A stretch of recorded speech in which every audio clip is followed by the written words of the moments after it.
Bismillahirrahmanirrahim. Assalamualaikum warahmatullahi wabarakatuh. Perkenalkan, nama saya Ismina Mahmudah. Saya dengan NIM G002412, lalu dengan kelompok B7 dengan nasdaq Mas Faitu. Jadi di sini saya akan memaparkan tentang laporan anatomi saya. Untuk yang pertama itu soalnya menjelaskan mekanisme ereksi dan ejakulasi secara runtut. Next. Oke, jadi yang pertama itu ada mekanisme ereksi dan ejakulasi. Jadi ereksi itu dia proses perubahan penis yang awalnya lemas atau flaccid menjadi organ yang tegang atau rigid. Nah, tapi kalau dilihat lebih lanjut, ereksi itu merupakan hasil interaksi yang rumit antara komponen hormonal, vaskuler, psikologis, neurologis, dan seluler. Nah, kalau hormonnya itu, dia hormon utamanya hormon testosteron yang dia berfungsi mempertahankan hasrat seksual atau libido. Nah, kalau vaskular, nah arterinya itu ada arteri pudenda interna yang kemudian nanti akan bercabang jadi arteri cavernosa, terus arteri dorsalis dan arteri bulbo uretra.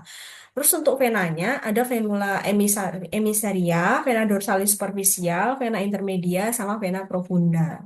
Tuh.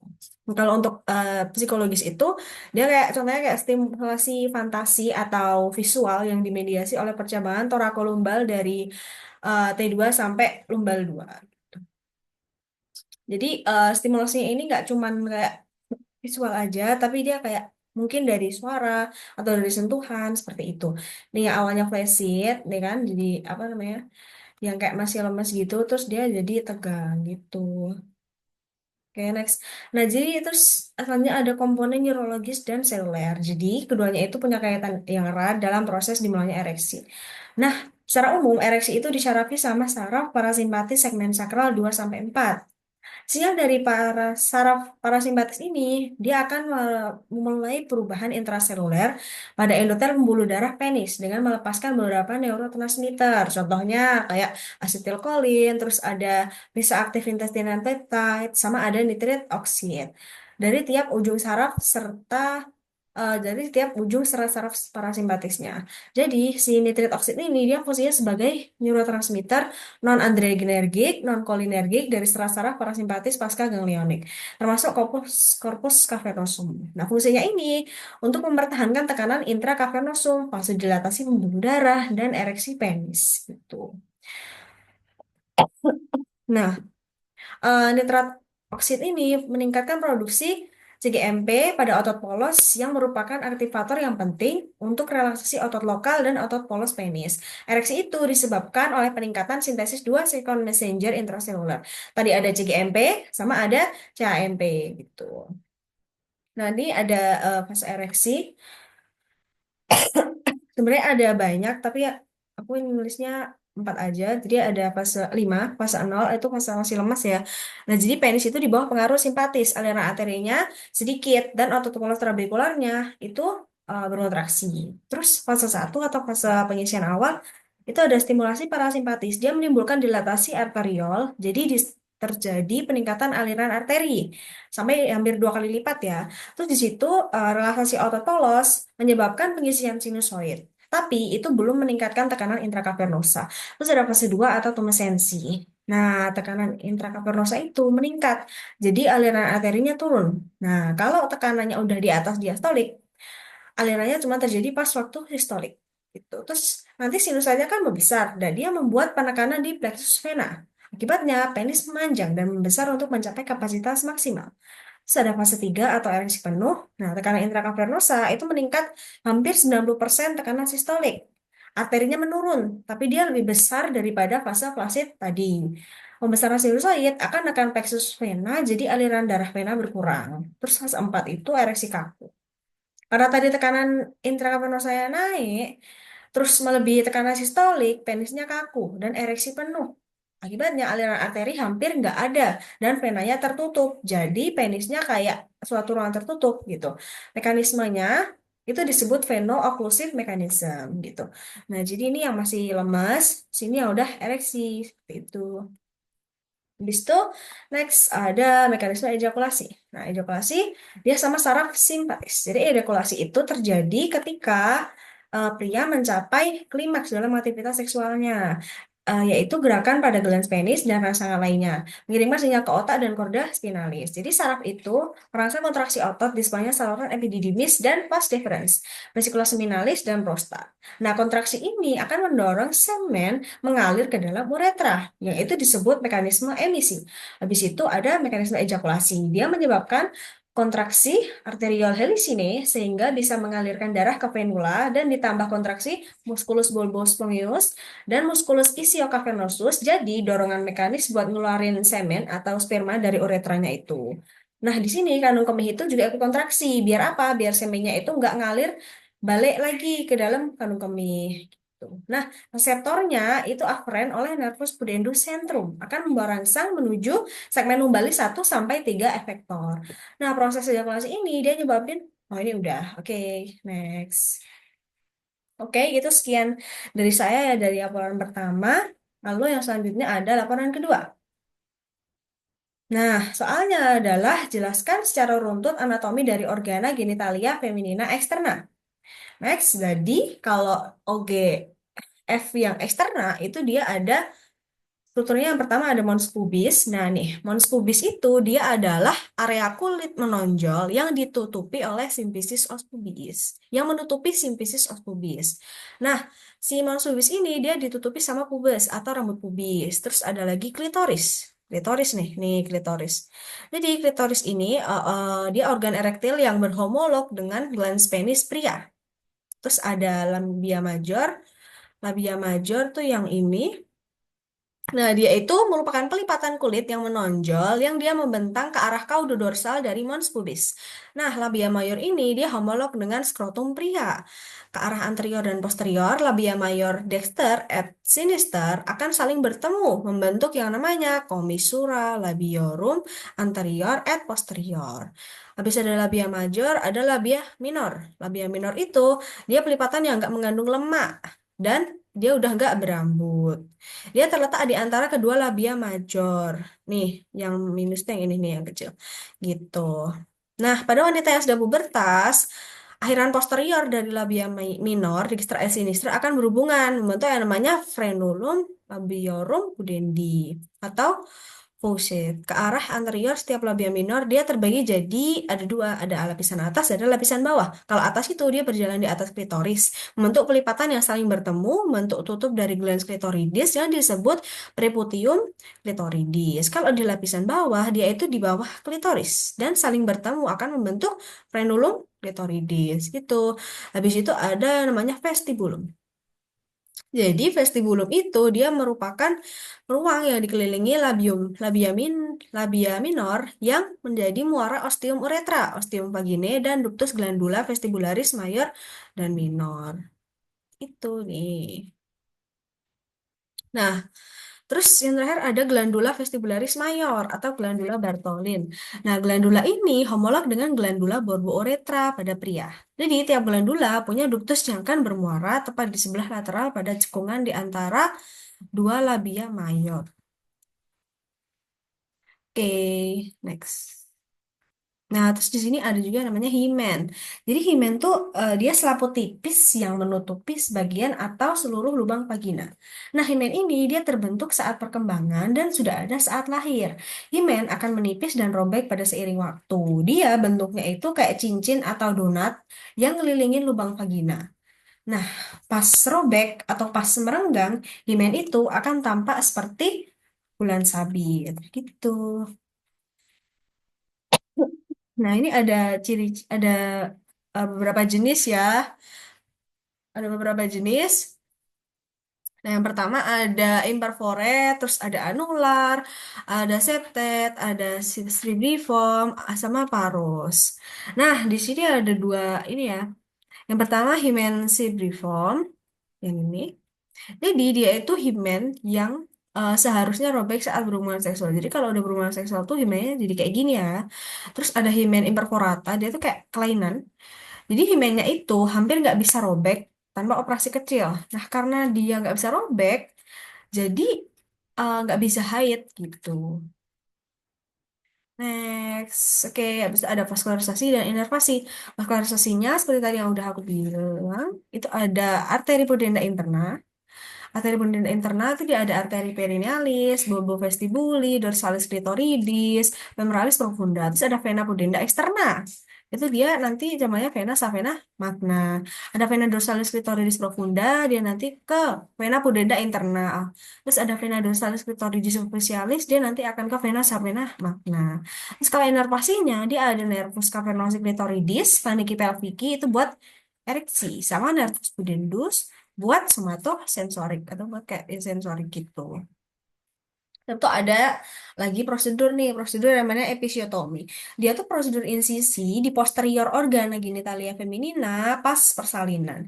Jadi prosedur ini tuh biasa dilakuin ketika fase 4 persalinan normal dan biasanya dilakuin di kehamilan pertama atau kelahiran pertama. Nah, prosedur ini nggak selalu dilakukan, tapi sebaiknya dilakukan. Biar apa? Biar dia ngurangin laserasi dan bisa melebarkan jalan lahir gitu. Nah, terus ada beberapa metode yang sering dipakai itu ada epismedialis sama epismediolateral. Nih, mediolateral, nih medialis yang di sini.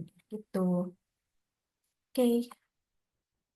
Oke, untuk laporan yang kedua sudah selesai. Terima kasih. Terus, yang selanjutnya ada laporan ketiga. Dia untuk laporan ketiga itu soalnya adalah jelaskan anatomi REN beserta vaskularisasi dan inervasinya. Oke, next. Nah, jadi ini dia REN. Jadi REN itu dia bentuknya kayak biji kacang merah. Dia punya fungsi menyaring darah dari zat-zat yang tidak diperlukan bagi tubuh dan dia mengeluarkannya sebagai urin. Gitu. Nah, REN itu termasuk organ retroperitoneal. Dalam polus superior dia ada namanya glandula adrenal. Terus ring bagian dekstra, yang bagian kanan tuh lebih rendah setengah vertebrae karena dia ada pendesakan dari lobus hepatis dekstra. Kalau yang sebelah kiri dia itu setinggi bagian superior vertebrae thoracalis 12 sampai inferior vertebrae lumbal 3. Tuh. Di sini ada yang namanya lapisan pembungkus dan fiksator. Jadi lapisan pembungkus dari profunda ke superficial dia ada kapsula fibrosa yang melekat dengan REN. Ini dia kapsula fibrosa, perirenal fat yang ini, terus ada fascia renalis, sama ada pararenal fat. Terus ada yang namanya fiksator juga. Fiksator itu fungsinya buat apa sih? Buat nyokong REN biar dia tetap ada di tempatnya gitu. Nah, fiksatornya itu ada fascia renalis. Fascia renalis yang ngikat REN ke dinding abdomen posterior. Terus ada arteri vena renalis, ada corpus adiposum. Corpus adiposum itu ada perirenal sama pararenal tadi gitu. Terus ada juga topografi REN. Jadi kalau batasannya yang yang REN bagian dekstra itu yang anterior itu dia berbatasan sama hati, duodenum dan flexura coli-dextra. Kalau di posterior dia tuh berbatasan dengan diafragma, otot psoas dan musculus quadratus lumborum. Kalau yang bagian REN sinistra dia itu anteriornya berbatasan dengan limfe, lambung, pankreas dan flexura coli sinistra. Kalau yang posteriornya dia berbatasan sama diafragma, otot-otot punggung yang sama seperti ginjal kanan. Tuh. Terus kalau fascia anterior dan dextra, fascia anteriornya yang kanan itu dia berhubungan dengan beberapa struktur. Di antaranya dia terpisah dari REN oleh suatu lapisan peritoneum dan beberapa lainnya berkontak langsung dengan REN. Ada yang namanya polus superior sama polus inferior. Nah, yang di bagian superior itu dia itu glandula supranalis. Kalau yang di bagian inferior, sisi lateralnya itu berhadapan dengan flexura cholidextra, medialnya berhadapan sama intestinum tenue intraperitoneal. Terus kalau yang bagian anterior and sinistra itu dia berhubungan dengan beberapa struktur. Dan dia dipisahin selapis peritoneum dan struktur lain yang langsung berkontak dengan ren. Jadi sebagian kecil polus superior di sisi medialnya itu dia tertutup sama glandula suprarenalis sinistra. Di bagian polus superior tertutup gaster intraperitoneal dan lien. Terus kalau kita geser ke arah inferior, pankreas itu dia terletak retroperitoneal yang menutupi bagian tengah ren. Kalau di sisi lateral atau di sisi sampingnya, separuh bawah ren itu tertutup sama flexura coli sinistra dan permulaan kolon descendens. Kalau di sisi medial atau tengahnya, itu dia tutupi sama jejunum yang terletak intraperitoneal gitu. Kalau di bagian posterior yang melewati bagian itu tuh ada nervus subcostalis sama nervus ilioinguinalis dan nervus iliohypogastricus gitu. Oke, kita lanjut ke struktur eksternal ren. Jadi, fasies anterior yang karena fasies ada dua, anterior sama superior. Nah, yang anterior itu dia menghadap cavum abdomen. Yang bagian posterior dia menghadap coste dan dinding abdomen posterior. Terus ada polus atau ekstremitas, dia ada dua, superior bagian cranialis dan inferior bagian caudalis. Nah, polus superior itu dia lebih lebar dan kayak lebih bulat gitu. Kalau polus inferior tuh lebih kecil. Terus ada margo lateral. Margo itu ada lateral yang luar dan medial atau internal yang di bagian tengah atau sentralnya ada hilus renalis. Nah, margo lateral itu dia cembung. Kalau margo medial itu cekung. Gitu nih. Nih kan lateral cembung. Nih cekung. Gitu yang di dalamnya. Nah, karena tadi di bagian sentral ada hilus renalis kan, dia itu ada urutan struktur yang melalui bagian sentral itu dari anterior ke posterior itu ada vena renalis, arteria renalis, terus ada pelvis renalis itu. Terus ada struktur interna, dia ada yang namanya cortex sama ada yang namanya medula. Ini medula. Nih medula. Jadi cortex itu ada columna renalis Bertini, struktur di antara pyramidalis renalis. Di mana pyramidalis renalis? Pyramidalis renalis itu sekitar di sini. Nah, kalau itu ada arcus corticalis. Arcus corticalis itu lengkungan yang dia menghubungkan antara columna renalis. Terus di medulla renalis ada piramidis renalis. Nih, piramidis renalis itu sekitar di sini. Dia itu masa berbentuk konus. Ada papilla renalis. Nih, papilla renalis. Dia itu apex dari medulla renalis yang menghadap ke sinus renalis. Habis itu ada foramina papillaria. Foramina papillaria, dia itu lubang di ujung papilla renalis. Jadi kayak ada lubang gitu nih, ada lubang gitu dan muara ductus papillaris Bertini. Terus ada calyx minor itu yang kecil. Nah, dia masing-masing terhubung dengan satu atau lebih papilla renalis. Terus ada calyx mayor yang dia gabungan dari calyx minor nih. Ya kan calyx major nih. Terus yang lubang-lubang di ujungnya itu calyx calyx minor. Terus ada pelvis renalis, dia gabungan antara calyx mayor yang akan berubah menjadi pelvis ureter. Sama ada sinus renalis yang dia merupakan pelebaran hilus. Nah, jadi ada aliran apa ya, aliran urin di tubulus interna, aliran darah atau urin gitu. Nah, itu mulainya dia dari nefron masuk akan lanjut ke tubulus contractus proximal. Habis itu dia masuk ke tubulus descendens Ansa Henle. Habis ke Ansa Henle, descendens Ansa Henle kita lanjut ke medula dan dia akan membentuk lengkung atau loop. Habis dari situ kita ke tubulus ascendens Ansa Henle. Habis itu ke TKD.